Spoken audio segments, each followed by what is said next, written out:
অকল ওচৰখিনি ভাত আছে এইখনে দেখোন যায় নহয় এখন নহয় ফাইনেলি পাই গ'লোঁ আমি 7 চাপৰি আমি আহিছোঁ এতিয়া প্ৰথম গেটতে সোমাইছোঁ এখন গেট ইমান ধুনীয়া এখন গেট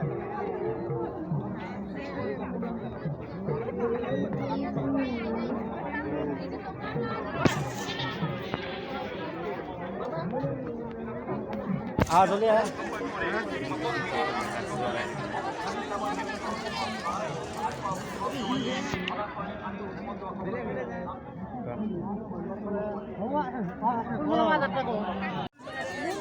মোৰ গেটৰ পৰা সোমাই আহি এতিয়া ভাগৱত মদ ভাগৱত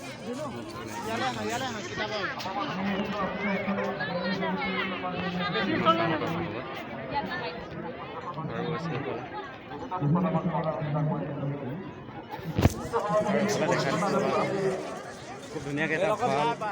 এটা বনাই ৰাখিছে আৰু সেইটো দেখা দিছে এইটো আছে ভঁৰাল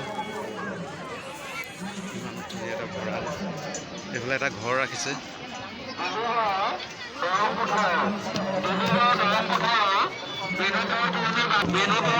ইয়াত এটা পানী টেপ ৰাখিছে বন্ধ কৰি ৰাখিছে কিন্তু এইটো কেতিয়া বোকা এইখিনি চাওক না এইখিনি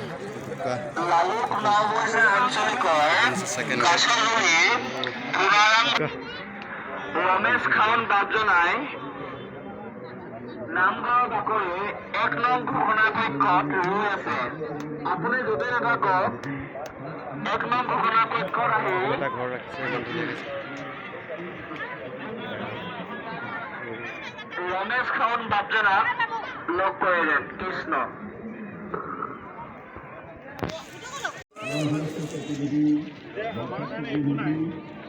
মোৰ জোতা জোৰতো প্ৰব্লেম নাই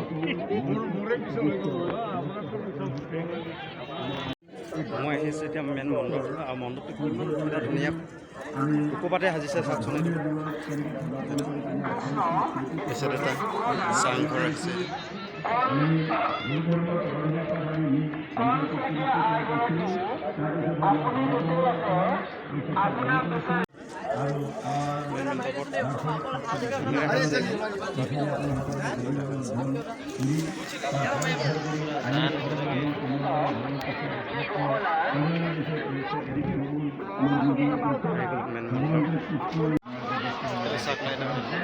আৰু কেনেকৈ মহাপুৰুষ আমাৰ গীতা শাস্ত্ৰত সৰ্বৰ বাক্য দি সকলো সৰ্বধৰ্ম পৰিত্যাগ কৰি কেনেকৈ আমি জীৱনৰ সামাজিক জীৱনৰ জাতীয় জীৱনৰ ৰাষ্ট্ৰীয় জীৱনৰ গোটেই সৰ্বমানৱৰ কাৰণে কেনেকৈ এটা কল্যাণমূলক এটা বাৰ্তা দি গৈছে এটা পদ্ধতি এটা পথ নিৰ্ধাৰণ কৰি গৈছে তেনেকুৱা এটা দৃষ্টান্ত বিশ্বৰ বুকুত এতিয়ালৈ পাবলৈ নাই ধৰ্ম বস্তু কৰিছে কিন্তু ধৰ্মক জীৱনৰ সৈতে সম্পৃক্ত কৰা জীৱনৰ সৈতে সম্পৰ্কিত আৰু বহুত কি আছে চব দেখা যায় আপোনালোকে ভিডিঅ'টো চাই লওক কি আছে সেইফালে এখন গেট বনাই দেখা দিছোঁ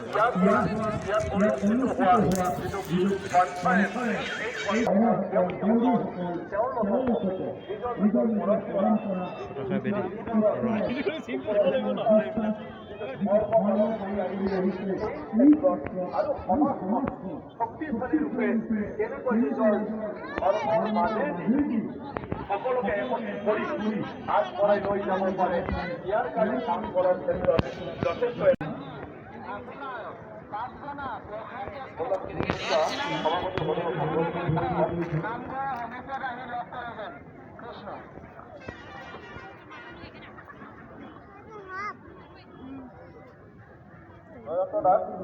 কৈবত্য লোকতত্ব সন্মিলন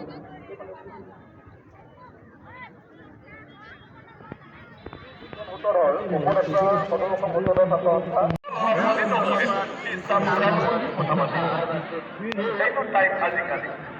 মাধৱদেৱৰ বন্ধু কালুজী জয় ৰামদাসৰ তত্ত্বাৱধানত মাতৃক থৈ মাধৱ আৰু এইফালে আছে এটা নামঘৰ দেখাই দিছোঁ আপোনালোকক ভিতৰলৈ এপাক সোমাই যাওঁ ভিতৰত চাই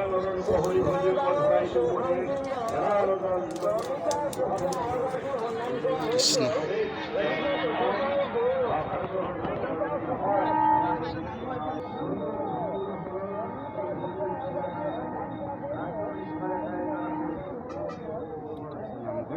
দেখাই দিছে আকৌ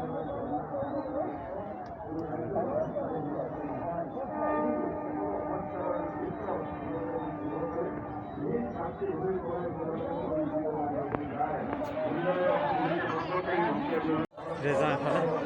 আৰু এইফালে বাণিজ্য মেলা আছে এইফালে দেখা দিম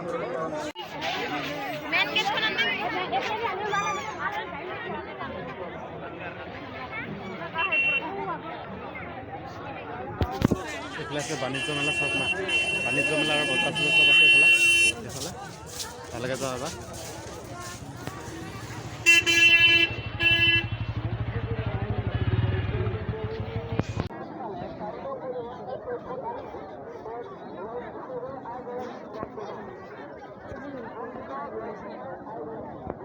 এইফালে সোমাই যাওঁ বজাৰলৈ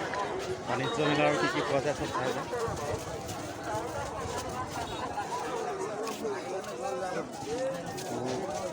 আৰু এখন আছে বাঁহৰ দলং